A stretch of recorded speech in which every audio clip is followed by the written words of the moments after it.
dengan bangga mempersembahkan serial Sandiwara Radio Misteri Mak Rompang.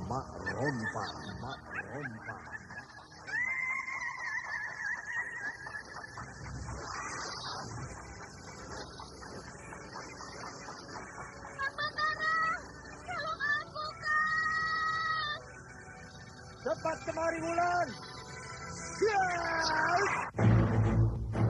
Mak Rompang, kisah bangkitnya kembali setiap 200 tahun. Seorang anak manusia yang dapat berganti wajah dan wujud. Terkadang menjadi seorang gadis cantik teramat cantik. Terkadang menjadi seorang nenek tua renta buruk rupa yang selalu menimbulkan prahara dan malapetaka mengerikan bagi umat manusia.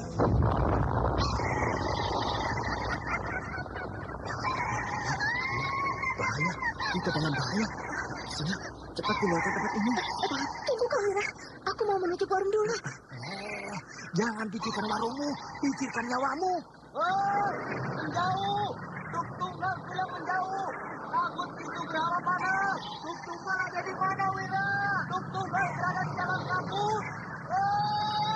Menyingkir semua, menyingkir keluar dari desa.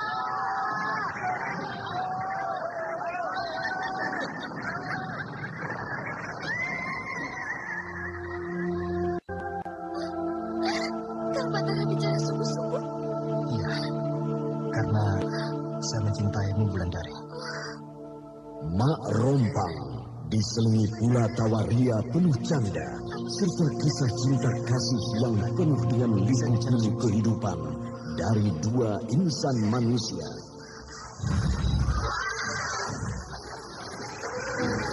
Awas di belakangmu, Wulandari!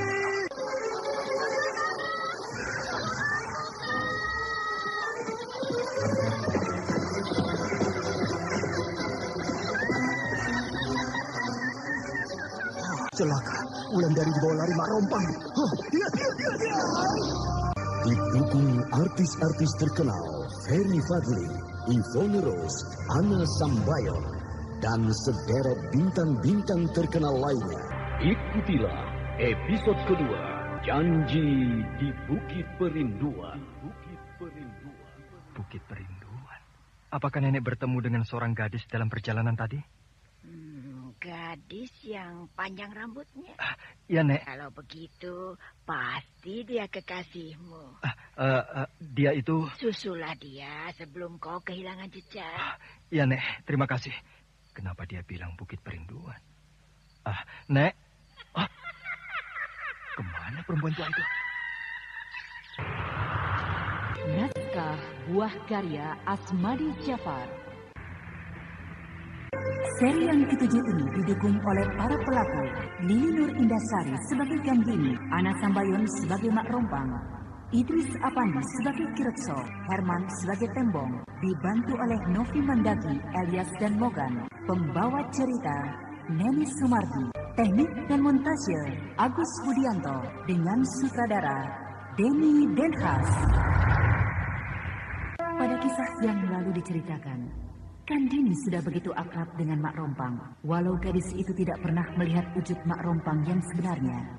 Sedangkan Tembong, teman Batara, tampak pula akan terjebak ke dalam suasana itu, karena mereka tidak tahu siapa sebenarnya Mak Rompang. Sementara itu, Wulandari dengan sangat terpaksa menerima pemberian Kisabrang untuk menyelamatkan sawah orang tuanya dari sitaan.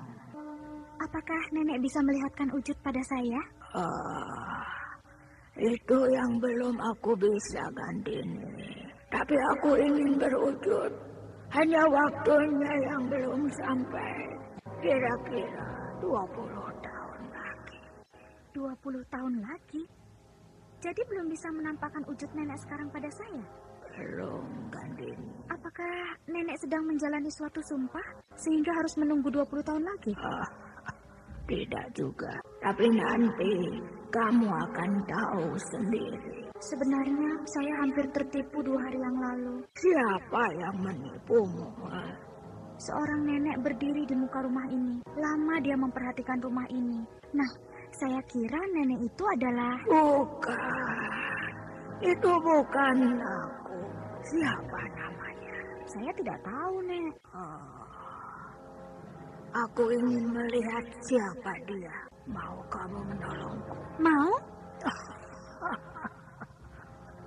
Kau anak baik. Aku berjanji, kalau kau dalam kesulitan, aku akan menolongmu pula. Apa yang harus saya kerjakan untuk nenek? Aku ingin masuk ke dalam dirimu, agar aku bisa leluasa berada di alam dunia ini. Karena aku sudah rindu sekali datang ke alam dunia ini. Bahkan aku ingin tahu siapa perempuan itu. Lalu, saya bagaimana, Nek? Selama aku berada di dalam dirimu, kau akan istirahat. Sedangkan aku akan menyerupai wujudku yang asli. Kadang-kadang seperti gadis cantik. Kadang-kadang tua, seperti wujudku sekarang ini. Iya boleh. Nek, bapakku mengetok pintu. Nandini, Iya, buka pintu. iya.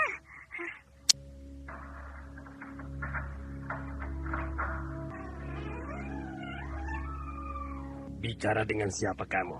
Tidak ada. Tadi aku dengar kamu bicara dengan seseorang. Tidak, Pak. Tidak ada siapa-siapa di dalam kamar ini. Aneh. Aku dengar kamu bicara entah dengan siapa. Sudah, tutuplah pintu itu. Iya, Pak. Hampir bapakku tahu. Seperti ini mungkin sudah rapi. Aku malu kalau perkenalanku nanti dengan saudara sepupu Gandini menjadi hambar hanya karena aku tidak berdandan rapi.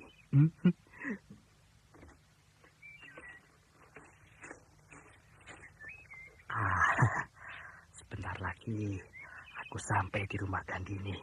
Ya, semoga saja kedua orang tuanya tidak ada. Wah, kalau ada, aku tidak berani datang. Bapak Gandini beringas.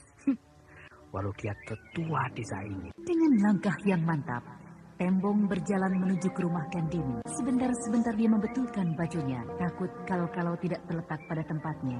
Hari sudah mulai senja. Sepasang mata yang tajam memperhatikan langkah-langkah kaki Tembong. Sorot mata itu begitu tajam, sehingga tiba-tiba saja Tembong memandang ke arahnya. Weh, siapa gadis itu? Seperti yang aku lihat di rumah Gandini. Mau ke rumah Gandini kan? Iya. Lebih baik jangan ke sana. Hah? Karena Kirekso, Bapak Gandini ada di rumah. Oh, begitu toh? Kamu mau ketemu saudara sepupu Gandini kan? Iya. Sayalah saudara sepupu Gandini. Pantas saya sudah duga sejak tadi. Karena saya sudah lihat kamu kemarin di rumah Gandini itu. Saya juga lihat kamu. Ya. Siapa namamu, Dik? Oh, maaf, saya harus panggil siapa ya? Adik atau... Boleh panggil apa saja? Adik. Nama adik siapa? Tidak usah tahu nama saya. Wah, jual mahal juga gadis ini. Namanya saja tidak dikasih tahu. Waduh, tapi kata orang, kalau gadis secantik dia ini memang mahal. Wah, susah mendekatinya. Aku juga harus jual mahal. Ya, biar aku dianggap juga pemuda mahal. Nama abang siapa? Aduh, dipanggil abang. Nama abang siapa?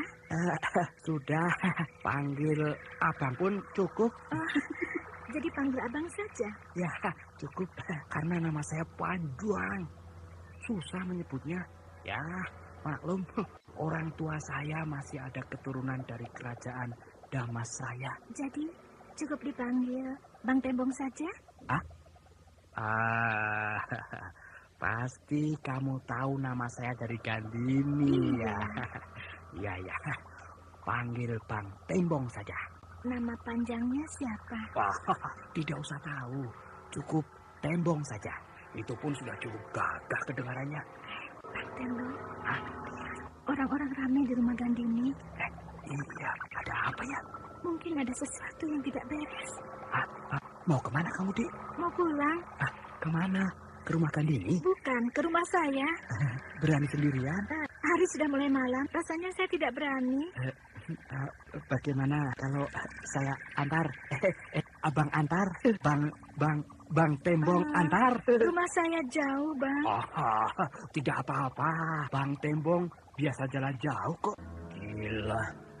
Betul-betul gila. Apakah anakku Gandini sudah ditelan setan? Sudah kemana Kang Lora cari anak kita? Semua rumah di desa ini sudah aku periksa. Bahkan sampai kandang sapi dan kandang kuda pun sudah aku masuki. Tapi Gandini tidak juga ada. Tidak masuk akal ini. Betul-betul tidak masuk akal. Aku tidak bisa membayangkan bagaimana bisa hilang dia. Padahal senjata tadi dia masih duduk di sini di depan rumah ini. Bisa. Bagaimana usahamu, ha? Bagaimana? Maaf, Ki Lurah. Aku dan yang lain-lain sudah berusaha sekuat tenaga, tapi belum ada hasilnya. Aduh, sudah tengah malam begini belum juga ada hasilnya. Bagaimana ini? Aku bisa merasakan bagaimana perasaan Ki Lurah, bagaimana rasanya kehilangan anak. Ini bukan masalah kehilangan anak, Bista. Tapi ini penghinaan buatku, buat kamu, buat kita semua. Seolah-olah desa ini sudah tidak aman. Seolah-olah kita kaum laki-laki sudah tidak bisa menjaga ketentraman desa. Dan ini penting bagimu, Wista. Karena kamu adalah wakilku di desa ini. Penting ini. Iya, Ki Lurah. Dan kamu, apa hasilmu sejak senjata tadi mencari anakku? Kami juga belum menemukannya, Ki Lurah. Padahal semua rumah sudah kami masuki, semua pintu sudah kami buka, bahkan kami sudah sampai ke desa tetangga mencari Gandini. Persetan, dan aku yakin yang lain pun akan menjawab seperti ini. Kalau aku tanya, di mana rumah gadis ini ya? Kok masuk hutan begini? Dek, apa kita tidak salah jalan? Karena hari sudah larut malam. Kenapa dia? Tiba-tiba dia jatuh. Dek, kenapa? Jatuh ya? Gandini. Lalu kemana saudara sepupunya tadi? Gandini. Dia pingsan. Wah, lebih baik aku tinggal kalau orang tuanya tahu bahwa Gandini bersamaku di tengah hutan seperti ini. Wah, pasti aku digantung. Lurah. Suamiku masih pergi mencari Gandini. Ada berita apa, Wista? Gandini Nirasa. Gandini kami temukan di hutan jati. Anakku, bagaimana dia? Selamat? Selamat Nirasa, tapi keadaannya masih lemah. Sekarang di mana dia? Sekarang sedang dibawa orang kemari.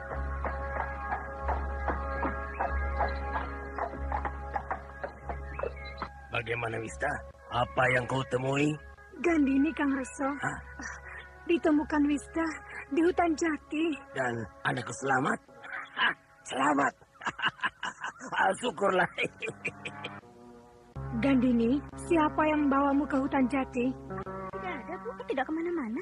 Orang-orang menemukanmu pingsan di hutan jati. Tapi saya tidak kemana-mana. Saya hanya merasa sedang tidur di rumah ini. Kamu masih tidak mau bilang. Kalau kamu mau bilang, maka peristiwa ini tidak akan membuat bingung bapakmu. Sungguh, Bu. Saya tidak kemana-mana. Saya hanya tidur di rumah ini. Sudahlah, Nirasa. Tidak usah dipaksa dia. Dia belum sehat betul. Gandini, kamu seperti menyembunyikan sesuatu pada ibumu. Tidurlah ya, supaya badanmu kembali kuat. Iya, Pak. Ada angin di dalam kamarku. Dari mana datangnya? Semua pintu dan jendela sudah ditutup. Gandini. Nenek telah membuat kalang kabut keluarga saya. Bahkan hampir membuat saya celaka. Maaf, Gandini. Waktu itu aku tidak kuat lagi berjalan. Sehingga aku jatuh di hutan jati. Tubuhmu aku tinggalkan di sana. Lain kali aku tidak mau lagi tubuhku dipinjam. Aku jadi sengsara. Aku berjanji tidak akan mencelakakanmu lagi. Tidak, aku tidak mau lagi tubuhku dipinjam. Gandini, kamu bicara sama siapa, Nak? Tidak, Bu. Saya tidak bicara. Ibu mendengar jelas sekali apa yang dipinjam. Betul, Bu. Saya tidak bicara apa-apa. Mungkin Ibu salah dengar. Gandini, kamu ini jadi aneh akhir-akhir ini. Mungkin saya mengigau. Iya, tidurlah nak.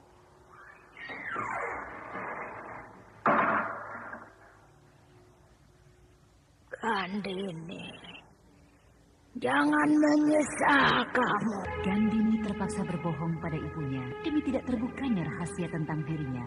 Sedangkan Mak Rompang masih tetap mengharap agar Gandini meminjamkan tubuhnya karena perempuan siluman itu mempunyai maksud-maksud tertentu. Mandita, bangun. Lihat matahari sudah tinggi. Dasar pemalas. Ayo bangun. Ada apa, Mak? Bangun. Kamu harus kerja hari ini, Mandita. Kerja? Kerja di mana, Mak? Di sawah. Bantu bapakmu. Besok sajalah, Mak. Aku mengantuk. Bangun kamu, Mandita. Ada apa, Mak? Ada apa? Kamu harus membantu bapakmu di sawah hari ini, Mandita. Agar Kirekso tidak menuduhmu. Menuduhku? Menuduh apa, Mak? Gandini hilang semalam. Baru pagi ini ditemukan orang di hutan jati. Orang-orang Kirekso menuduhmu yang membawa lari Gandini tadi malam. Aku tidak tahu menahu soal itu, Mak. Iya, Mak tahu. Tapi kalau kamu masih kedapatan tidur juga sesiang ini di rumah, berarti kamu memang begadang semalam. Berarti kamu yang membawa lari anaknya tadi malam. Enak saja menuduhku. Jangan berdebat lagi. Cepatlah, sebelum Kirekso datang kemari. Ada-ada saja. Bagaimana bisa menuduh aku yang membawa lari anaknya? Gandini hilang saja, baru aku tahu pagi ini kok, Mak. Kita tidak bisa bilang apa-apa, Mandita. Karena kekuasaan bukan di tangan kita, tapi di tangan Kirekso. Dan kamu tahu kan, kalau Kirekso itu orangnya keras, kasar. Siapa itu, Mak? Kirekso, betul kan apa yang aku bilang? Mak, bilang aku tidak ada di rumah. Kamu tidak usah lari, Mandita. Ada dia, Wista. Ada, Ki.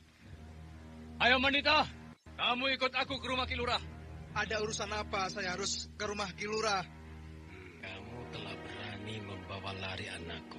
Kamu pantas mendapat pelajaran. Aku tidak mau orang seperti kamu hidup di desa ini. Tapi saya tidak melakukannya, Kilurah. Saya berani sumpah. Nanti di sana kita bicara. Sekarang kamu ikut aku. Ampun, Kilurah. Anak saya jangan dibawa. Anak saya tidak tahu apa-apa tentang peristiwa itu. Wista, seret cecunguk ini. Ayo, ikut aku. Nadiro, apa maumu sekarang, ha? Saya betul-betul mohon maaf, Kilurah. Bebaskan anak saya, Mandita. Saya akan nasihati dia bila sudah sampai di rumah. Saya akan hajar dia agar tidak berbuat kurang ajar lagi terhadap anak Kilurah. Bukan terhadap anak saya saja, tapi terhadap seluruh perempuan desa ini. Iya, Kilurah. Terhadap seluruh anak perawan di desa ini. Iya, Kilurah. Apa kamu pernah tahu kalau anak kamu itu tukang mabuk setiap malam, ha? Apa kamu tahu bahwa anak kamu itu tukang judi setiap malam, ha? Apa kamu tahu bahwa anak kamu tukang mengganggu perempuan setiap malam, ha? Dan apa kamu tahu kalau anak kamu itu tukang mencuri setiap malam, ha?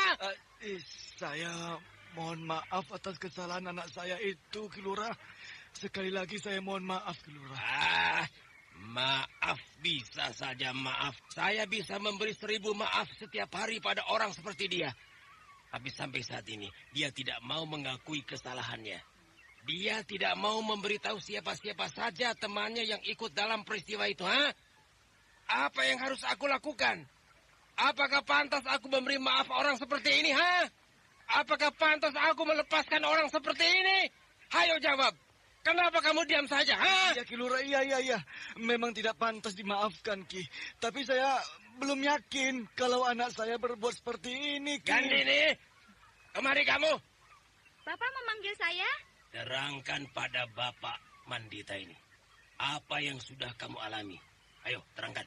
Saya malam itu dibawa oleh 3 orang laki-laki. Tapi saya tidak mengenali mereka.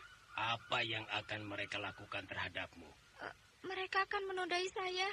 Tapi saya berteriak dan saya pingsan. Sebelum saya pingsan, sayup-sayup saya mendengar seseorang memanggil nama Mandita. Orang itu mengajak Mandita lari. Sudah kamu dengar keterangan anakku, Kiro? Sudah, Kilurah. Tapi saya... Jangan banyak bicara lagi. Pergi kamu. Iya, tuh. Aku akan selesaikan persoalan ini sebagaimana aturan yang berlaku di desa ini. Karena kamu tidak bisa mengajar anakmu. Iya, Ki Lurah. Hanya saya mohon ampun untuk anak saya. Ki Rekso, sudah pulang rupanya dari Muara Tembesi berdagang lada. Sudah. Bagaimana? Menguntungkan? Iya. Berdagang lada sekarang bagus. Untungnya banyak. Wah, saya juga. Kalau tidak ada halangan apa-apa, akan mencoba berdagang lada ke sana. Dari mana Ki Sabrang akan mendapatkan lada yang akan dibawa ke sana? Saya akan coba bertanam lada di desa ini, Ki Rekso.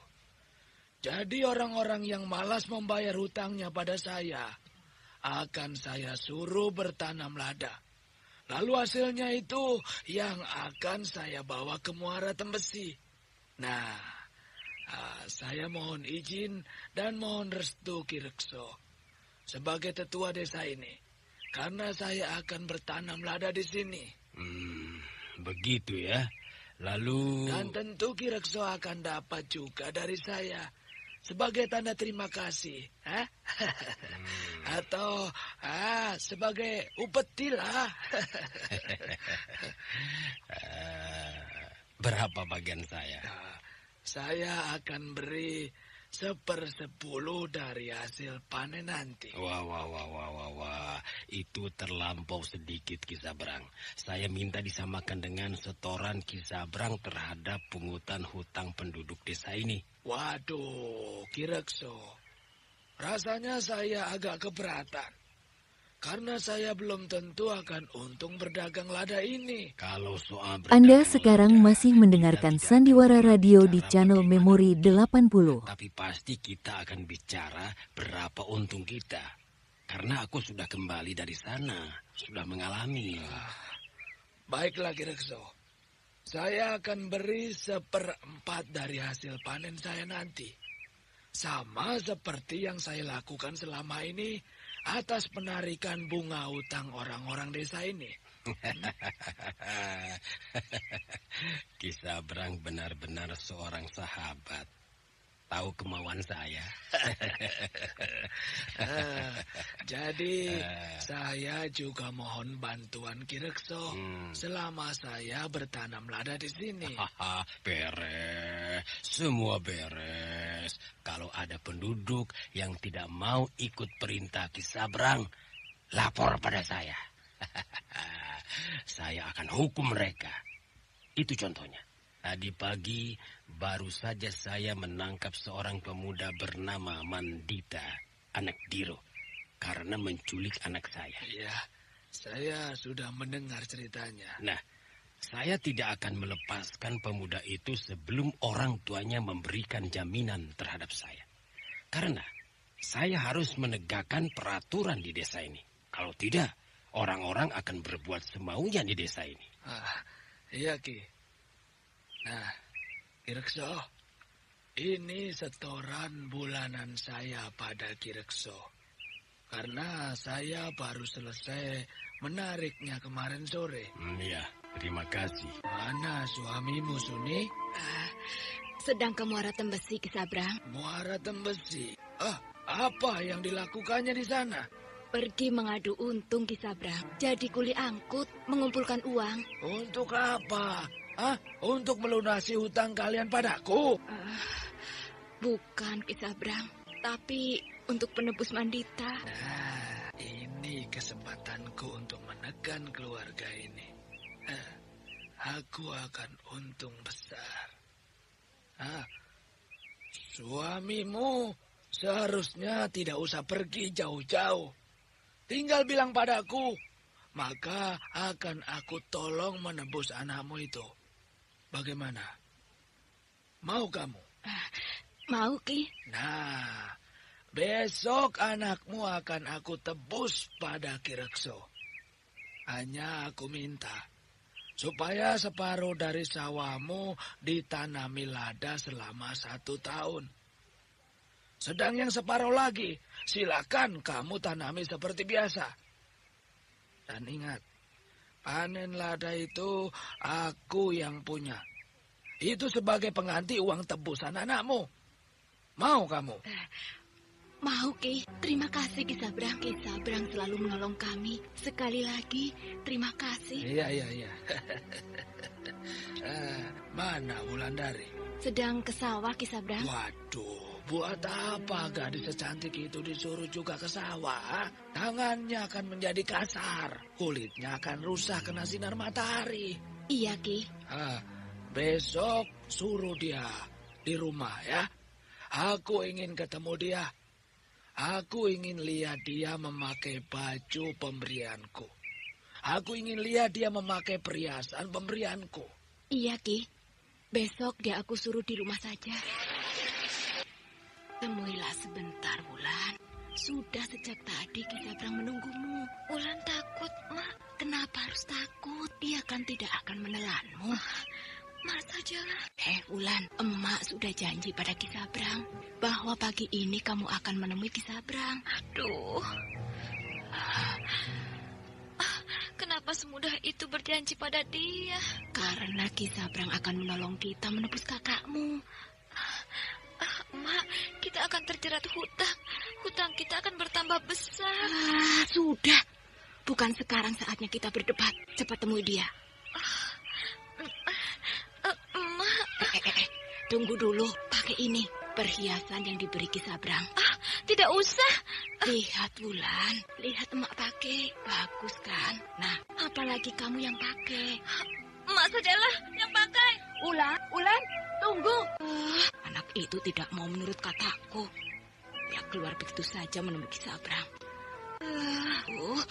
Apa kata Ki Sabrang nanti? Pasti dia marah kalau melihat Wulandari tidak memakai perhiasan yang diberikannya. Mana perhiasan yang aku beri, Wulan? Ada. Oh, kenapa tidak kamu pakai? Nanti. Atau kamu tidak suka perhiasan itu? Tidak tahu.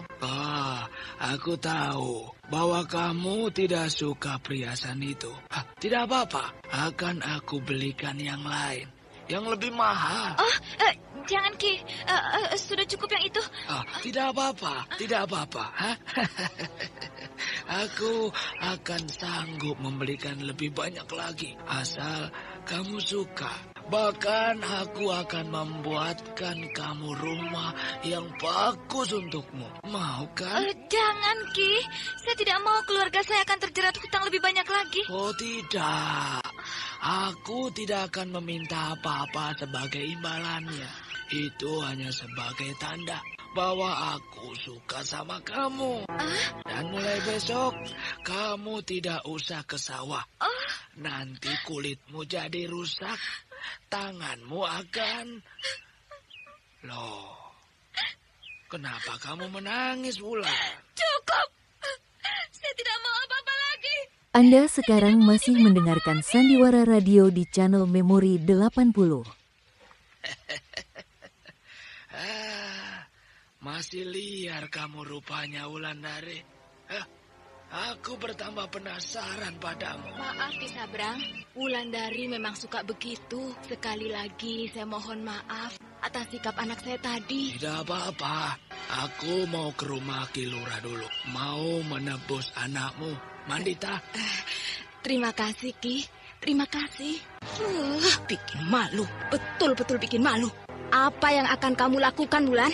Kamu tidak akan sanggup melawan Ki Sabrang. Dia punya uang. Dia punya harta. Dia punya kekuatan. Dia punya tukang pukul. Dia punya segalanya. Lalu apa yang harus kamu lakukan? Kalau tidak berbaik-baik dengan dia? Yang dia tidak punya adalah rasa malu. Cuma itu.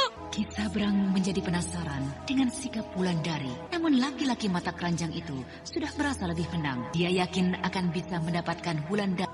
Jadi kamu terima tawaran Ki Sabrang itu? Kamu korbankan sawah kita. Kemana pikiranmu, Suni? Kemana otakmu? Lalu apa Akang bisa menebus Mandita? Mana hasil Akang dari Muara Tembesi? Mana? Akang hanya bisa bilang, aduh Suni, tidak ada hasil apa-apa. Akang tidak bisa bawa apa-apa. Habis di jalan, habis buat makan. Tapi harga diri kita sudah kamu gadaikan. Sudah kamu biarkan diinjak-injak oleh Ki Sabrang. Harga diri kita memang sudah tergade. Hah? Bahkan sudah terjual. Tapi aku rela menjual harga diri demi menebus anak kita Mandita. Daripada anak itu akan jadi bubur di tangan Ki Rekso. Lalu sekarang kita akan kerja buat Ki Sabrang, kan? Kita harus kerja selama 1 tahun untuk kepentingannya. Sedangkan untuk kita apa? Apa? Tidak ada apa-apa, kan? Kalau Akang mau merubah nasib, nasibku, nasib Wulandari, nasib kita semua. Cari kerja lain. Jadi apa saja. Jadi lurah, jadi saudagar, atau jadi seperti Ki Sabrang itu. Jangan jadi petani miskin seperti sekarang ini. Sudah. Baru beberapa hari aku tinggal, sudah pintar kamu bicara ya. Gunung Sumbing ini indah sekali pada sore hari seperti ini. Burung-burung terbang pulang ke sarang. Sedangkan awan yang menyelimuti puncak gunung tanpa berwarna lembayung tersiram sinar matahari sore.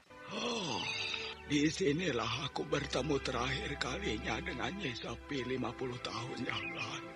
Dan sejak itu, aku tidak tahu lagi di mana dia sekarang. Apakah dia masih hidup, ataukah sudah mati? Mati di tangan Mak Rompang. Mak Rompang, perempuan siluman itu yang membuat hidupku jadi begini. Yang membuat hidupnya Sepi juga jadi begini. Mengembara entah kemana. Semoga aku datang melihat kuburan guru Nyi Sepi di puncak Gunung Sumbing ini. Hatiku menjadi tenteram. Setelah dari sini, baru aku pergi ke kuburan Tutunggal. Ke kuburan bapakku, hamaku, adikku, dan seluruh warga desa Senangkarang yang menjadi korban keganasan Mak Rompang. Dan setelah itu, baru aku meneruskan perjalanan ke desa Lubuk Mentiling. Aku ingin sekali datang ke desa itu. Entah apalah sebabnya. Di dekat kuburan Ki Pandai Urat itu aku melihat sesuatu. Seorang perempuan tua. Dia juga berdiri seperti aku. Dia juga sedang menikmati pemandangan yang indah ini. Bahkan dia memandangku dan dia berjalan. Seperti aku kenal langkah kaki itu. Iya, aku kenal langkah kaki perempuan tua itu. Nyi Sepi, dia rupanya juga melihat aku. Dia juga sudah mengenaliku. Itu sebabnya dia pergi. Tapi aku harus mengejarnya. Aku harus bertemu dengan dia. Karena sudah 50 tahun lebih aku tidak bertemu dengan dia. Hop, hiat, ya. Hop, Lompatan Kang Mujur masih gesit seperti dulu. Nyi Sepi.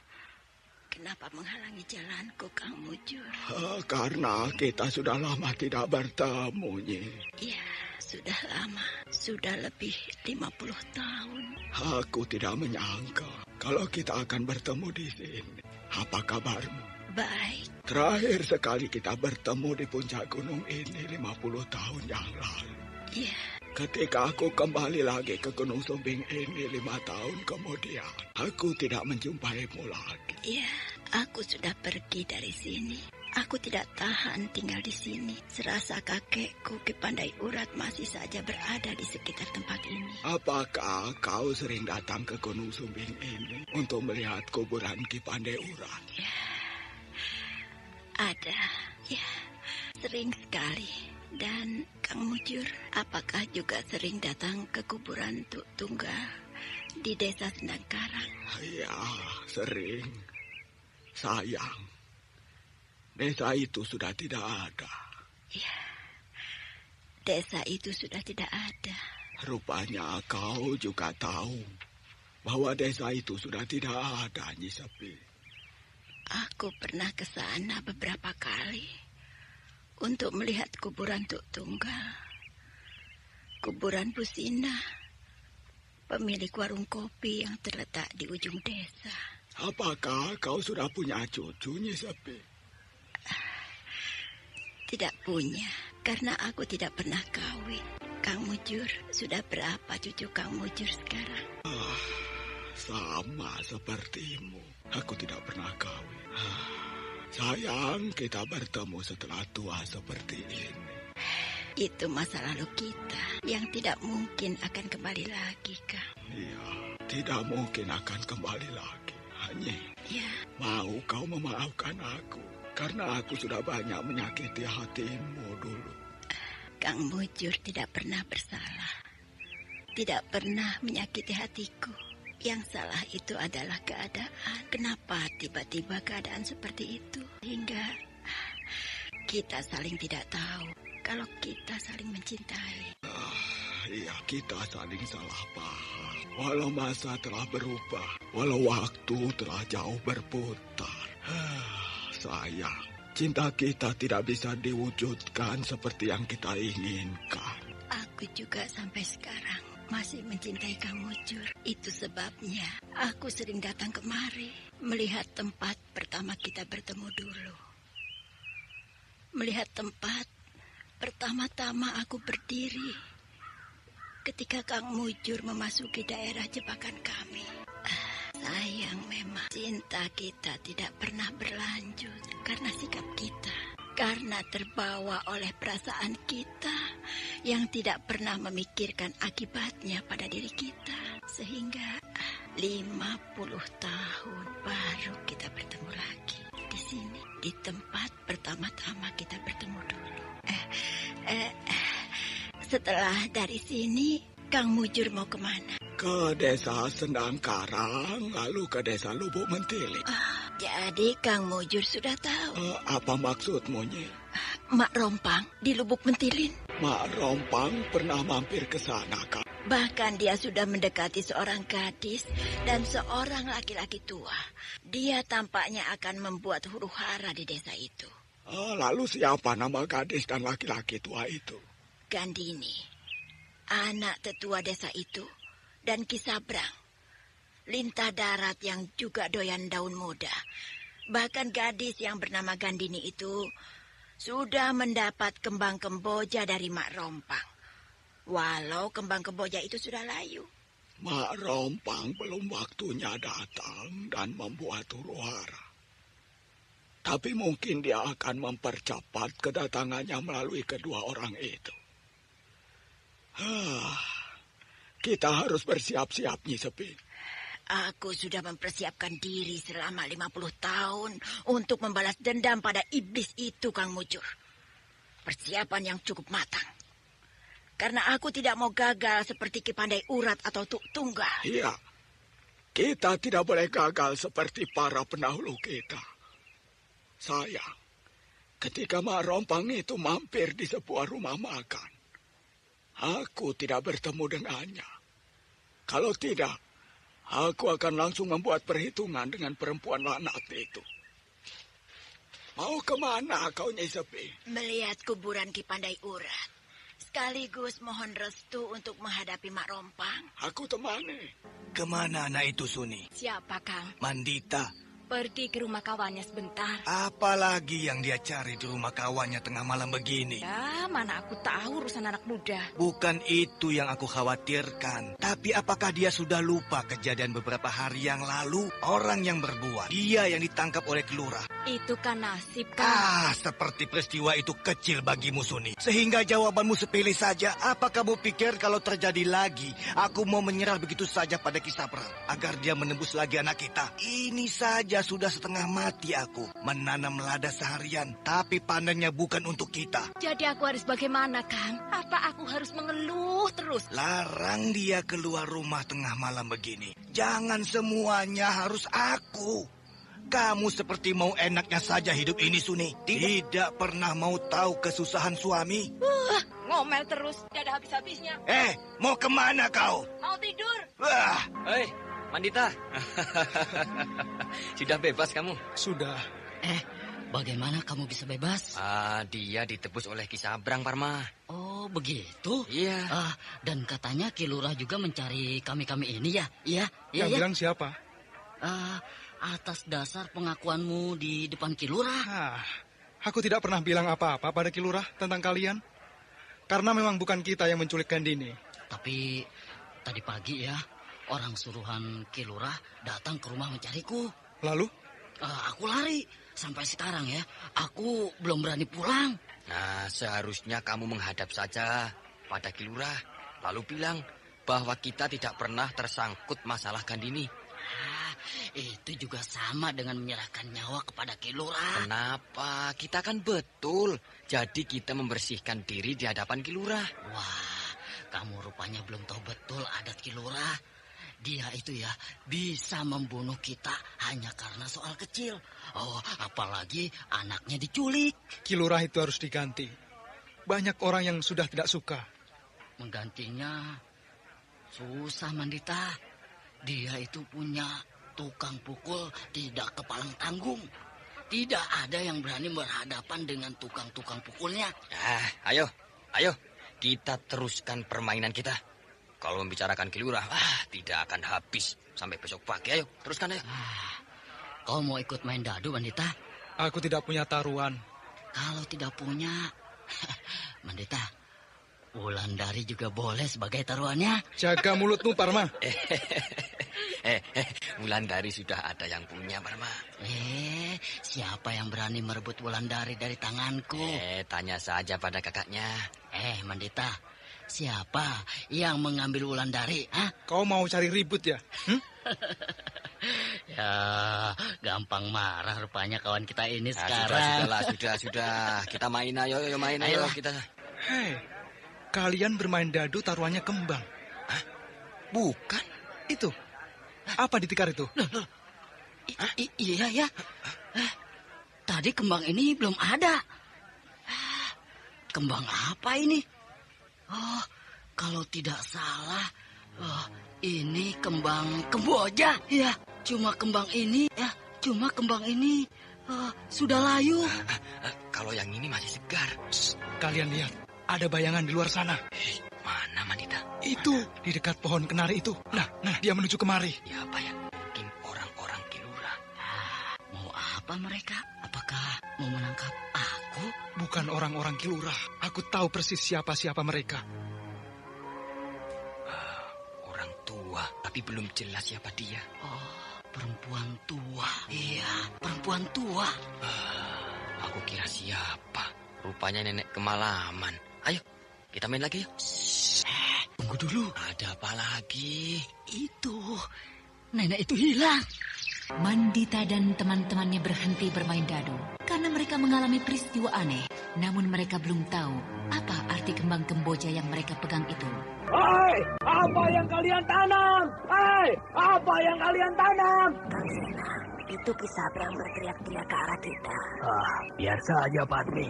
Kita tidak punya urusan dengan lintah darat itu. Tapi dia seperti marah pada kita. Nah, dia kemari. Jangan pedulikan. Apa yang kalian tanam? Kami bertanam padi. Siapa yang menyuruh kalian bertanam padi? Ini sawah kami. Terserah kami mau menanam apa.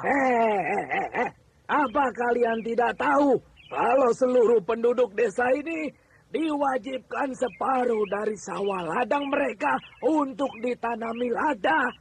Ki Sabrang, siapa yang membuat peraturan itu? Lurah Ki Rekso. Biar saja, karena sawahku tidak termasuk dalam peraturan itu. Ki Sena, semua sawah penduduk desa ini termasuk dalam peraturan itu. Tidak terkecuali sawahmu. Sawahku ini hanya sedikit.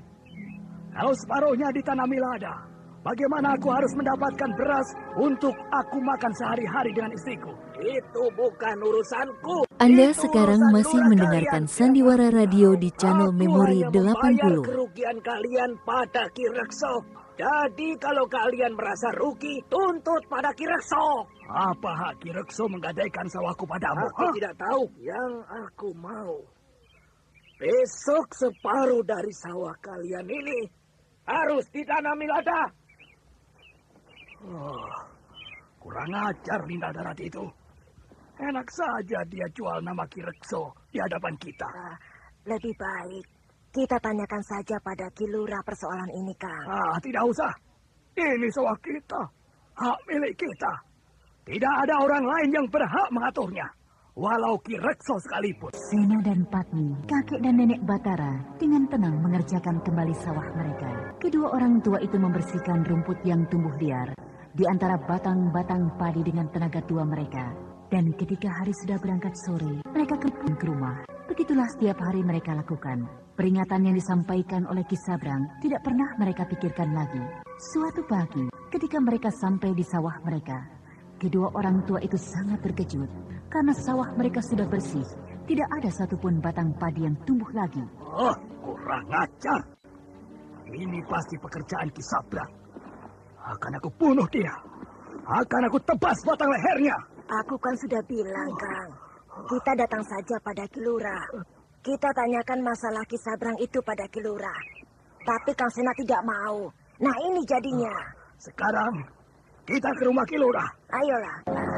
Pelan sedikit, Kang. Aku tidak bisa berjalan cepat-cepat begini. Kalau tidak bisa berjalan cepat, kamu tidak usah ikut. Aduh, bagaimana ini? Kang Sena, itu Kang.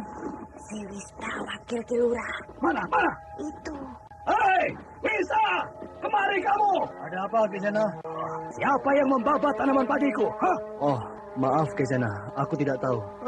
Masa kamu tidak tahu? Kamu kan wakil Ki Rekso di desa ini, ha? Betul Ki Sena. Tapi aku benar-benar tidak tahu. Kalau begitu, aku ke rumah Ki Rekso. Ayo, Patni. Ki Rekso tidak ada di rumah. Kemana dia? Dia pergi ke Muara Tembesi. Sialan. Hei, Kiro. Kenapa kamu tidak ke sawah? Kepalaku pusing, Ki Sabrang. Badanku panas. Kamu tahu berapa kerugianku kalau kamu tidak mengerjakan tanaman lada itu? Aku betul-betul sedang sakit, Ki Sabrang. Kalau aku sembuh, besok aku kerjakan lagi. Sudah berapa uangku habis membiayai hidupmu? Sudah berapa? Iya, aduh. Hanya kamu yang mendapat perlakuan istimewa dariku karena anakmu Wulandari. Iya, Ki. Tapi setiap aku datang kemari, Wulandari selalu tidak ada. Selalu keluar rumah. Karena aku sudah bilang, kalau Wulandari itu tidak boleh kemana-mana. Dia harus di rumah, harus siap kalau aku datang, tahu? Wulandari bukan istri Ki Sabrang. Jadi Ki Sabrang tidak bisa mengatur hidupnya. Apa yang aku mau, tidak ada satu orang pun bisa menghalang-halanginya. Tahu kamu? Tak tahu, Ki. Tapi anakku tidak bisa diatur oleh kamu, Ki. Bogas! Beri pelajaran orang ini. Aduh, Ki. Ya, Ki. Sabar. Jangan cepat memukul orang. Tidak baik. Siapa kamu? Aku hanya seorang pengembara. Kebetulan aku lewat di sini. Siapa nama Kisanak? Aku bernama Ki Mojo. Kenapa kamu lancang ikut campur urusanku? Karena kamu sudah keterlaluan. Beberapa hari yang lalu aku melihat kamu dan orang-orangmu membabat tanaman padi di sawah Sena di tengah malam. Padahal padi itu akan menguning. Kini kamu memaksa orang yang sedang sakit harus ke sawah. Apa itu bukan keterlaluan? Bogas, beri pelajaran orang tua ini. Baik, Ki.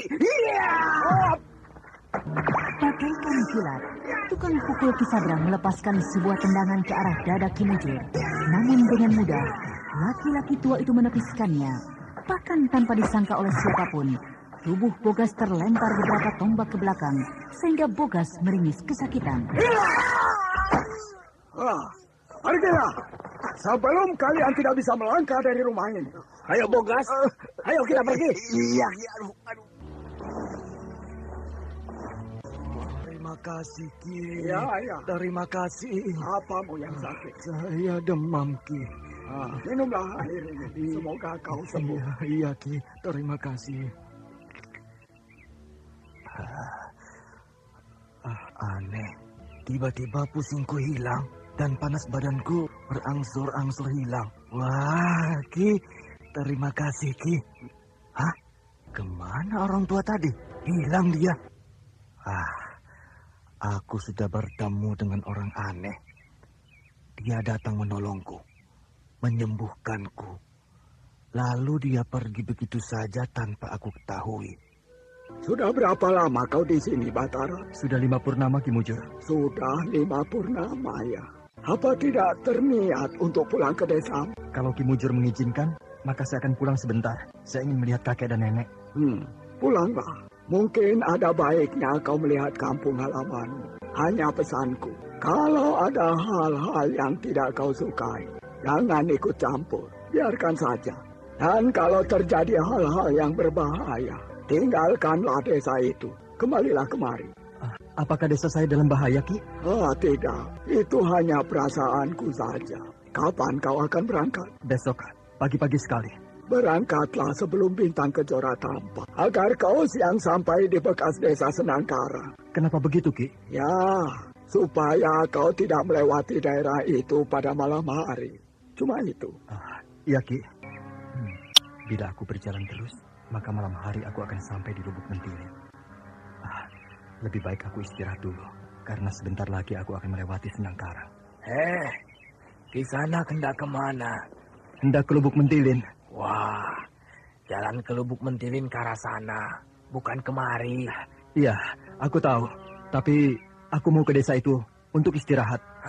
Tidak ada lagi desa di sebelah sana. Kisanak harus berbalik arah. Kalau mau menemukan sebuah desa. Itu kan desa. Mana? Itu atap rumah-rumah penduduknya terlihat dari sini. Yang mana, Kisanak? Coba lihat dari atas batu ini. Akan terlihat jelas. Nah, itu kan sebuah desa. Alah, Kisanak ini bermimpi. Itu kan hutan lebat. Sebaiknya Kisanak cepat-cepat meninggalkan tempat ini. Orang itu melihatku dengan aneh. Padahal dia yang aneh. Dia tidak melihat desa itu dari sini. Aku harus ke sana. Siapa tahu aku bisa mendapat sedikit makanan untuk penahan lapar.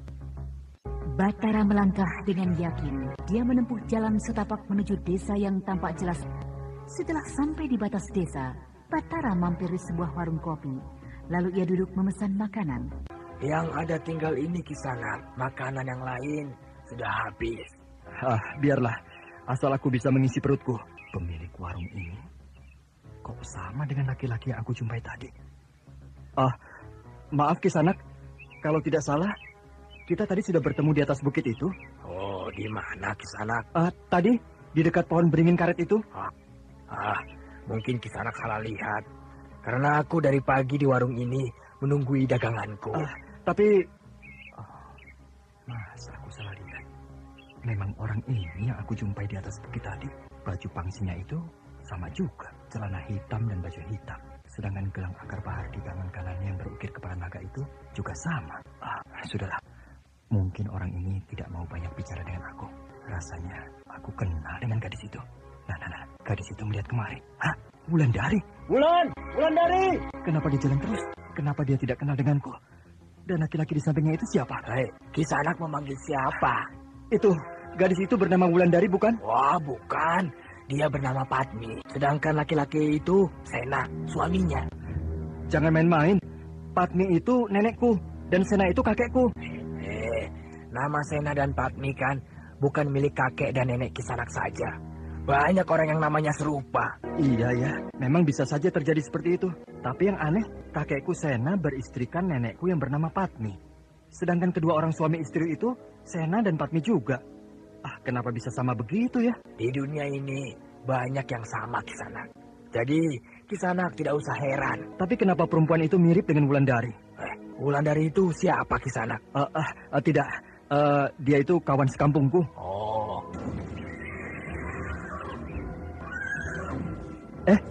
Kenapa suami istri itu diserang oleh laki-laki berkuda itu? Oh, itu. Mereka memang punya persoalan. Laki-laki itu Kisabrang? Bukan. Laki-laki berkuda itu Kirekso. Kirekso adalah nama tetua desa di kampungku. Kisanak, kan sudah aku bilang bahwa nama di dunia ini banyak yang sama. Jadi tidak usah heran. Kurang ajar. Laki-laki itu menganiaya mereka. Kisanak jangan ikut campur urusan mereka. Bisa berbahaya. Tapi itu tidak adil. Lihat, mereka dikeroyok oleh 2 orang tukang pukul penunggang kuda itu. Biarkan saja mereka menyelesaikan persoalan mereka. Batara masih tercengang melihat kejadian di depan matanya. Karena nama-nama orang itu banyak yang sama dengan nama-nama orang yang dikenalnya. Bahkan perempuan yang bernama Padmi mirip sekali dengan Wulandari. Dalam perjalanan pulang, Batara mampir di sebuah desa yang aneh. Dia bertemu dengan orang yang mirip dengan orang-orang di desanya. Bahkan nama-nama mereka pun banyak yang serupa. Kasihan kedua suami istri itu. Mereka mati dipukul oleh tukang-tukang pukul orang berkuda itu. Kisanak, kenapa dibiarkan saja kejadian itu? Itu pertanda bahwa kekuatan akan mengalahkan kelemahan. Walau yang lemah itu di pihak yang benar. Lalu bagaimana mayat kedua suami istri itu? Ya, biarkan saja. Sebentar lagi akan dimakan oleh burung-burung gagak. Hei, apa orang-orang di desa ini sudah tidak punya perasaan sehingga mayat-mayat itu dibiarkan saja terkapar di jalan? Jangan pedulikan. Makanlah makanan Kisanak itu sebelum burung-burung gagak itu datang kemari. Desa apa yang aku datangi ini? Orang-orang desa ini aneh, seperti saling tidak kenal, saling tidak mau menolong, bahkan tidak mau tahu urusan orang lain. Burung-burung gagak. Burung-burung gagak itu datang kemari. Sebaiknya kita lari.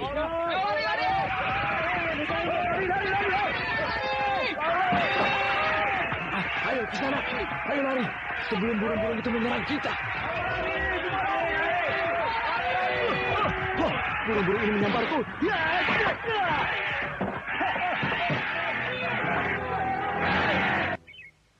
Aku ada di mana ini? Mana burung-burung gagak tadi? Mana orang-orang desa tadi? Kenapa tiba-tiba aku berada di dalam hutan yang sunyi? Tadi warung kopi itu ada di sini. Sekarang yang ada hanya sebuah tunggul kayu. Dan itu, kuburan banyak sekali. Kenapa di tengah-tengah hutan ini banyak kuburan? Pengalaman aneh. Jadi apa lagi yang Kisena tunggu, ha? Kan sudah aku bayar. Dan bayaran ini lebih dari cukup. Sehingga Kisena akan makmur. Penduduk desa ini akan makmur. Terimalah. Ayo. Aku tidak mengharapkan bayaran ini, Rekso. Yang aku harapkan, biarkan aku bebas menanam apa saja di tanahku. Bukan dipaksa menanam lada seperti ini. Di desa ini semua orang mau mengikuti peraturan ini. Cuma Kisena yang menentangnya. Kisena tahu, kalau satu orang menentang banyak orang, maka satu orang itu akan tersingkir. Aku bukan menentang. Tapi aku tidak mau dipaksa. Sedangkan ini pemaksaan namanya. Apalagi tenagaku sudah tua, Rekso. Sudah tidak bisa kerja seperti yang lain-lain. Kisena, tadi aku kan sudah bilang, kalau satu orang menentang banyak orang, maka yang satu orang itu akan tersingkir. Nah, pulanglah. Ini bayaran untuk pekerjaan menanam lada itu. Terimalah dan jangan membantah lagi. Aku tidak akan mau menerima ini. Karena aku tidak setuju dengan peraturan yang kau buat. Hei, Kisena, tunggu dulu. Sudah mau masuk ke dalam tanah, masih coba-coba berkeras padaku. Biarkan Kisena itu. Kasihan, dia sudah tua. Kenapa kau bela dia, Gandini? Apakah kau tidak tahu bahwa orang seperti dia akan menjadi duri dalam daging di desa ini? Biarkanlah, dia tidak punya kekuatan apa-apa untuk menentang Bapak. Tenaga tuanya tidak punya daya apa-apa. Pikiranmu bagus juga. Sena, kamu membangkang ya? Kamu menentang aku ya? Sawahku jangan kau atur, Kisabrang. Apa yang aku tanam, terserah aku. Sekarang kau mau menanam apa, ha? Aku mau bertanam padi. Aku sudah bayar pada Kirekso. Kamu mengambil bayaran itu kemarin di rumah Kirekso. Sekarang kamu tidak mau menanam lada. Bayaranmu tidak pernah aku ambil. Kurang ajar. Berani kau menentang aku, Kisena? Jangan. Gandini, kenapa kau larang aku memukul tua bangka ini? Bapak aku bilang Kisena boleh menanam apa saja. Karena Kisena tidak mengambil uang upah bertanam lada. Bagaimana ini? Aku jadi rugi. Aku jadi rugi. Kalau tidak percaya, tanyakan pada bapakku. Ya, akan aku tanyakan pada bapakmu. Ternyata kau anak yang baik, Gandini. Saya kasihan pada Kisena. Kisena sudah tua, Nipatmi juga sudah tua. Sehingga saya meminta pada Bapak agar Kisena dan Nipatmi dibebaskan dari peraturan itu. Wah, Terima kasih, Kandini. Aku tidak menyangka. Kalau di rumah Ki Rekso ada orang seperti kamu ini. Dia tidak tahu bahwa aku membelanya karena dia kakek Batara. Kalau tidak, aku juga tidak peduli. Apakah dia mau mampus di tangan Ki Sabrang atau di tangan tukang pukul Ki Sabrang? Kisena baik, sehat? Ya, baik. Nipatmi? Oh, baik juga. Dia sekarang sedang pergi mencari benih padi untuk ditanam. Kang Batara kapan pulang dari Muara Tembesi, Ki? Siapa bilang ke Muara Tembesi? Cucuku hanya pergi ke tempat famili. Oh, sialan. Aku telah dibohongi oleh si Tembong. Kapan Kang Batara pulang, Ki? Kalau tidak salah... Nah, itu Batara. Betul, itu Kang Batara. Kebetulan aku kemari. Bertambah gagah dia, walau kulitnya agak kelihatan hitam sekarang. Kakek. Kakek. Cucuku. Waduh. Kau bertambah besar. Walau Purnama kau meninggalkan rumah. Cuma kulitmu agak hitam sekarang. Kakek. Nenek mana, Kek? Nenekmu sedang mencari benih padi. Lihat itu. Sejak tadi dia menanyakanmu. Kandini. Kang Batara, apa kabar? Baik. Kang Batara kemana selama ini? Pergi merantau. Oh, jadi bukan ke rumah famili? Iya, ke rumah famili. Jadi bukan merantau? Merantau ke rumah famili. Di mana rumah famili Kang Batara? Wah, jauh Kandini. Di mana jauhnya? Di balik Gunung Sumbing. Wah, jauh juga ya, Kang? Iya, kira-kira seminggu perjalanan. Saya mau pulang dulu. Kalau sudah hilang letih Kang Batara, saya harap Kang Batara datang ke rumah. Iya, nanti. Mandita.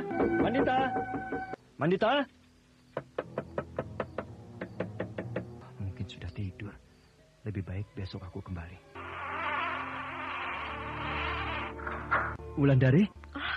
Kang Batara, kapan Kang Batara datang? Tadi siang, saya mau ketemu Mandita. Kang Mandita sudah keluar rumah kalau malam begini. Apa kabarmu, Wulan? Baik? Buruk, Kang. Buruk bagaimana, Wulan? Besok saja saya ceritakan. Tunggu saya di dekat pancuran mandi siang hari. Iya. Sekarang Kang Batara pulanglah. Nanti ada yang melihat. Iya. Kenapa jadi aneh begini? Wulandari? Kisah. Mau kemana kamu siang-siang begini? Mau mencuci kepancuran. Mana cucianmu? Maksud saya, cucian saya tertinggal di pancuran. Mari, aku antar. Tidak usah, Ki. Saya bisa sendiri. Tidak baik. Gadis seperti kamu berjalan sendirian tengah hari begini. Mau kemana kamu? Saya mau pulang saja. Tidak jadi mengambil cucianmu di pancuran? Besok saja. Biar sajalah cucianmu itu. Nanti aku ganti dengan yang bagus. Tunggu dulu. Ada apa, Ki? Wulan, bapakmu sekarang piara tukang pukul ya? Tidak, Ki. Jangan bohong kamu. Tukang pukul bapakmu itu hebat juga. Walau sudah tua.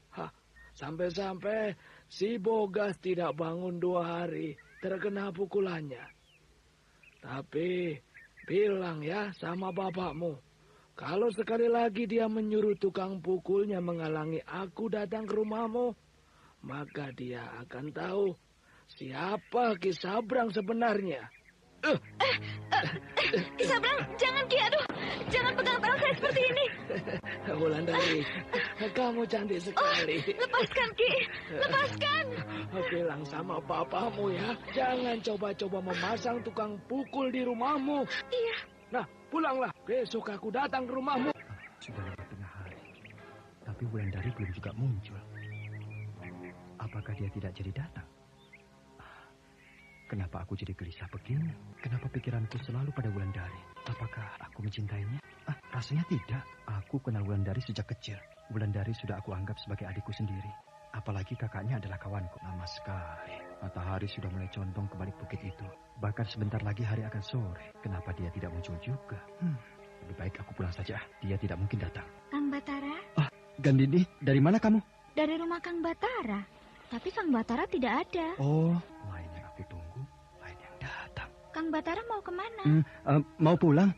Kapan Kang Batara datang ke rumah saya? Nantilah. Kalau nanti sore bagaimana? Ya, datang ya. Kalau sempat. Harus sempat. Saya mau dengar bagaimana pengalaman Kang Batara selama merantau. Nah, saya tunggu di rumah nanti sore ya. Kenapa tiba-tiba Gandini seperti nenek-nenek bila dilihat dari belakang? Batara sangat terkejut ketika melihat Gandini seperti nenek-nenek di saat gadis itu berjalan meninggalkannya. Bahkan tambah jauh berjalan, Gandini tampak semakin renta. Cucuku, pergilah kau ke rumah Kilura, karena anaknya tadi pagi datang mencarimu kemari. Nenek bilang apa sama dia? Nenek bilang kamu sebentar lagi datang, sehingga dia menunggumu. Bahkan lama sekali dia menunggumu. Nenek kasihan. Lalu nenek suruh pulang dia. Bahkan nenek berjanji kalau kamu datang akan nenek suruh ke rumahnya. Aduh, nenek, kenapa nenek bilang begitu? Apa salahnya? Anak itu sudah membantu kita, sehingga sawah kakekmu selamat dari cengkraman Kisabrang. Cengkraman Kisabrang? Jadi kamu belum tahu kalau sekarang Kisabrang sudah merajalela di desa ini. Hampir seluruh tanah penduduk desa ini ditanami lada di bawah pengawasan Kisabrang. Tanpa ada ganti rugi? Ada, tapi seberapalah? Tidak sebanding dengan tenaga yang dikeluarkan. Dan orang tua Wulandari bagaimana, Nek? Wah, mereka lebih sengsara lagi, cucuku. Bahkan mereka tidak mendapat ganti rugi sama sekali. Karena mereka sudah terbelit utang pada lintah darat itu. Oh, mungkin ini yang akan dikatakan Wulandari padaku. Nek, buat apa orang-orang disuruh bertanam lada oleh Kisabrang? Lada sekarang sangat laku dijual. Banyak orang berdagang lada ke Muara Tembesi. Di situ sudah menunggu kapal-kapal besar yang akan membawa lada itu. Ada yang berlayar menuju Cina. Ada juga yang berlayar menuju Hindustan. Ada yang menuju Singasari. Lintah darat. Kisabrang itu betul-betul lintah darat. Dia suruh orang-orang bertanam lada. Tapi keuntungan untuk dia. Tidak usah memikirkan orang lain. Kita sudah selamat dari cengkraman Kisabrang. Sudah bagus. Pergilah kau temui Gandini di rumahnya. Dia telah menyelamatkan kita. Aku ingin menyelidiki persoalan ini.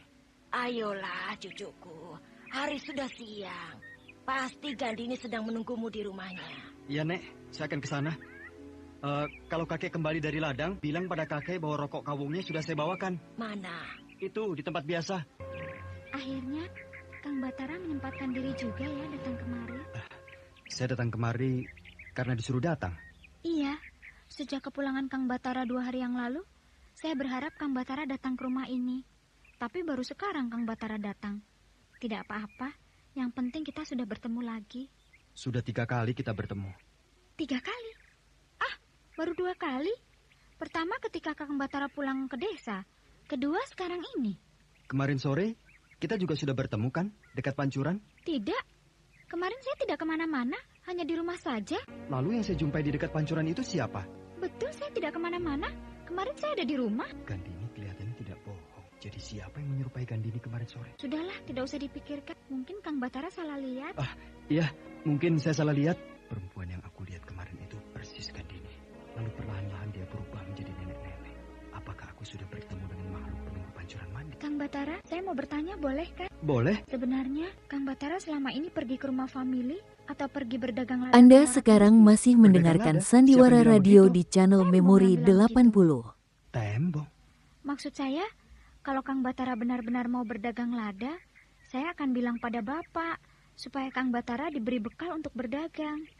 Jangan. Saya tidak punya bakat untuk berdagang. Tapi Kang Batara ke Muara Tembesi kan pergi berdagang lada. Tidak, jangan percaya keterangan si Tembong. Jadi, kalau begitu Kang Batara kemana selama ini? Kan saya sudah bilang bahwa saya pergi ke rumah famili. Atau Kang Batara mau mengawasi sawah bapak saya? Maksud saya, mengawasi orang-orang yang bekerja di sawah bapak saya. Jangan, saya tidak biasa kerja seperti itu. Apalagi saya tidak akan lama berada di desa ini. Merantau lagi? Iya. Lebih baik Kang Batara tetap tinggal di desa ini. Kasihan kan kakek Sena dan nenek Patmi, sudah sangat tua. Kakek dan nenek suka kalau saya pergi kantor. Katanya supaya bertambah pengalaman. Lalu siapa yang akan membantu mereka di rumah? Kakek dan nenek lebih suka tidak dibantu. selama mereka masih bisa mengerjakan pekerjaan mereka. Kilurah, apa ada di rumah Gandini? Tidak ada, sedang berdagang lada ke Muara Tembesi. Oh, rupanya Kilurah berdagang lada sekarang. Berdagang lada banyak untungnya. Itu sebabnya Ki Sabrang menyuruh orang-orang desa ini bertanam lada. Untuk membantu kehidupan orang-orang desa ini. Yang aku lihat, orang-orang desa ini bertambah sengsara, sedangkan yang beruntung tetap Ki Sabrang. Aku tidak pernah tahu persoalan Ki Sabrang itu, Kang Batara. Kamu memang tidak perlu tahu, karena kamu perempuan. Tapi Kilurah seharusnya tahu, dan mencegah Ki Sabrang berbuat semena-mena begitu. Biar sajalah, Kang Batara. Itu urusan Kilurah dan Ki Sabrang. Gadis ini sudah terbiasa melihat kemelaratan orang lain, sehingga dia tidak mau peduli. Batara dan Gandini lebih banyak berdiam diri setelah mereka beberapa saat bicara dalam suasana yang sangat kaku. Bahkan tidak lama terlibat dalam perdebatan yang cukup seru tentang kemelaratan orang-orang desa. Lalu akhirnya Batara mohon diri karena dia menganggap tidak akan pernah cocok bicara dengan anak lurah desa yang kaya raya itu. Batara berjalan menyusuri jalan desa. Pikirannya masih tertuju pada persoalan kehidupan orang-orang desa. Pikirannya masih tertuju pada kesewenangan Ki Sabrang. Pikirannya masih tertuju pada sikap Ki Rekso yang tidak peduli terhadap penindasan warga desanya. Tanpa dia sadari, dia sudah berdiri di halaman rumah Wulandari. Namun Batara sangat terkejut ketika dia melihat Ki Sabrang sedang duduk berdekatan dengan Wulandari di amben rumah. Dada Batara terasa bergemuruh. Perasaan aneh dan benci terhadap Ki Sabrang tiba-tiba saja bergejolak. Perasaan itu bercampur aduk dengan kesal terhadap Wulandari. Apakah ini yang disebut cemburu? Apakah dia telah jatuh cinta pada Wulandari sehingga dia harus cemburu bila Wulandari didekati oleh laki-laki lain? Tanpa pikir lebih lama lagi, Batara berbalik arah. Dia berjalan pulang ke rumahnya. Bahkan dia berlari menuju rumah kakek dan neneknya. Larinya bertambah kencang, mengikuti gemuruh rasa di dadanya, sehingga orang yang berpapasan dengan Batara merasa heran. Kenapa tiba-tiba kamu murung? Ada apa, Batara? Tidak ada apa-apa, Nek. Bagaimana? Lama kamu di rumah Gandini? Lama juga. Apa saja yang kalian bicarakan? Tidak ada. Tidak ada. Jadi diam-diam saja? Iya. Sebenarnya kamu beruntung, Batara. Bisa datang ke rumah Kilurah itu. Karena tidak ada satu pemuda pun yang berani ke sana. Kilurah itu paling tidak suka kalau anaknya didatangi laki-laki. Tapi syukurlah. Kau tidak dimarahi Kilurah datang ke rumahnya. Kilurah tidak ada di rumah. Oh, tidak ada. Hei, mau kemana kau? Ke tempat teman. Tidak menunggu kakekmu pulang dulu. Nanti saja, Nek. Wajah anak itu kusut. Pasti ada yang mengganjal hatinya. Batara, apa kabar? Hei, Mandita. Hei, bagaimana kabarmu? Baik? Baik. Maaf, aku belum sempat menemuimu sejak kamu pulang. Tidak apa-apa. Batara, adikku Wulandari minta maaf padamu atas kejadian tadi siang. Minta maaf? Iya. Wulandari tidak punya salah apa-apa padaku? Aku tidak tahu, tapi aku hanya menyampaikan pesan adikku. Ya, terima kasih. Hei, Mandita! Kamu mau main atau tidak? Tunggu! Ini, ada Batara! Alah, anak kakek-kakek saja diladeni. Apa istimewanya dia? Siapa itu, Mandita? Parma. Mulutnya memang begitu. Tidak usah diladeni. Kamu sering datang ke tempat judi dadu ini, Mandita? Setiap malam. Ya, untuk melupakan kesusahan hidup. Seharusnya kamu menghindari tempat seperti ini.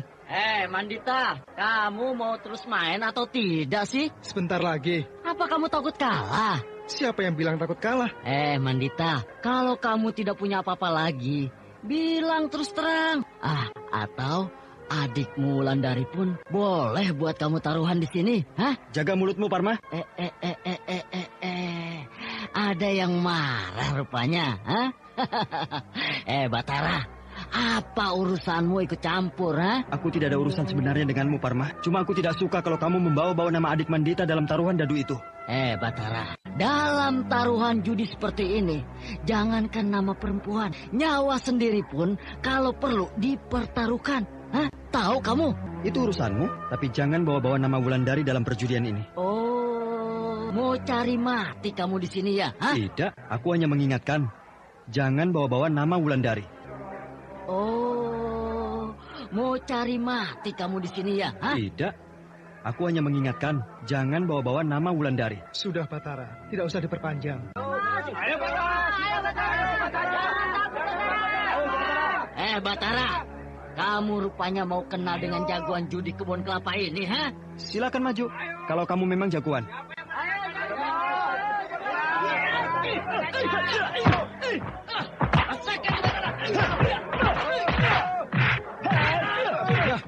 Ya, balas Batara.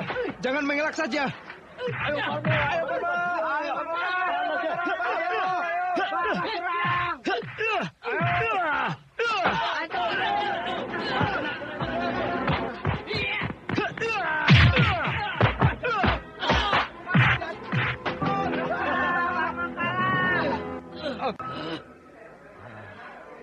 Ayo, Batara. Awas Batara, dia mencabut belati dari pinggangnya.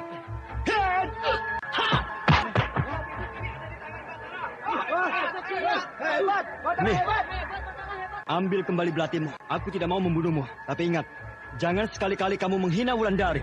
Batara melangkah keluar dari tempat perjudian itu. Pikirannya kusut. Dia tidak tahu kenapa dia harus berkelahi dengan Parma. Hanya karena laki-laki itu menyebut nama Wulandari. Batara tersinggung, seolah-olah Parma menghina dirinya. Nama Wulandari adalah harga dirinya. Apakah ini yang disebut cinta? Tapi Batara tetap tidak percaya karena Wulandari sudah dianggap adik olehnya. Nah, saudara pendengar, bagaimanakah kisah ini selanjutnya? Untuk mengetahui jawabannya, ikutilah lanjutan cerita ini pada seri berikutnya. Untuk mengetahui jawabannya, ikutilah lanjutan cerita ini pada seri berikutnya. Demikianlah tadi serial Sandiwara Radio Misteri Mak Rompang episode kedua, Janji di Bukit Perinduan, dipersembahkan oleh PT Puri Pariwara 5 bekerja sama dengan PT Sinar Effendi Murni, produsen tablet obat kuat Aladina, obat terlambat bulan Menpas Kapsul, serta tablet obat kuat dan pegaling Duta Rema. Terima kasih atas perhatian Anda. Sampai jumpa.